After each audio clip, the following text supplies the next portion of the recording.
পাকিস্তানের জনপ্রিয় অভিনেত্রী হুমায়রা আসগরের রহস্যজনক মৃত্যুর ঘটনা সামনে আসতেই তুমুল আলোচিত হয়। মাসের পর মাস নিজের ফ্ল্যাটে পড়ে থাকা হুমায়রার লাশ জুলাই মাসে উদ্ধার করে পুলিশ। সেই অভিনেত্রীর মৃত্যুর ঘটনা এবার নতুন মোড় নিল। ধারণা করা হচ্ছে অভিনেত্রীকে হত্যা করা হয়েছিল। ডেইলি পাকিস্তানের প্রতিবেদনে জানা যায়, আদালতের রায়ে বলা হয়েছে, ওয়ালটন এখন দেশের সীমানা পেরিয়ে পৌঁছে গিয়েছে 50টিরও বেশি দেশে। ওয়ালটন, ঘরে ঘরে বিশ্বজুড়ে। প্রাপ্ত প্রমাণের ভিত্তিতে বোঝা যায় অভিনেত্রীর মৃত্যু হত্যাকাণ্ড হওয়ার সম্ভাবনা রয়েছে। তাই পুলিশকে হুমায়রা আসগরের পরিবারের পক্ষ এবং রাষ্ট্রের নাম উল্লেখ করে একটি ফার্স্ট ইনফরমেশন রিপোর্ট করতে হবে। পিটিশনে উল্লেখ করা হয়েছে হুমায়রাকে হত্যা করা হয়েছে এবং মেকআপ আর্টিস্ট সহ সংশ্লিষ্ট অন্যান্য ব্যক্তিদের এই মামলার তদন্তে অন্তর্ভুক্ত করার অনুরোধ করা হয়েছে।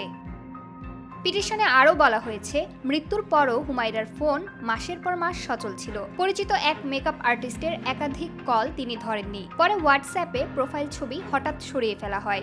বিষয়টি নিয়েই সন্দেহ আরও গভীর হয়েছে। তাই পিটিশনে ওই মেকআপ আর্টিস্ট হুমায়রার ভাই সহ কয়েকজনকে তদন্তের আওতায় আনার দাবি জানানো হয়েছে।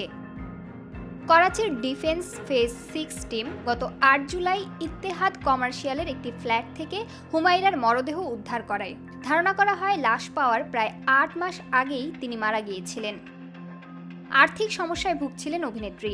শেষবার তিনি 2024-এর সেপ্টেম্বরে একটি কমার্শিয়াল ফটোশুটে অংশ নিয়েছিলেন। পুলিশ জানিয়েছে, হুমায়রার মোবাইল ফোন অক্টোবর 2024 পর্যন্ত সচল ছিল।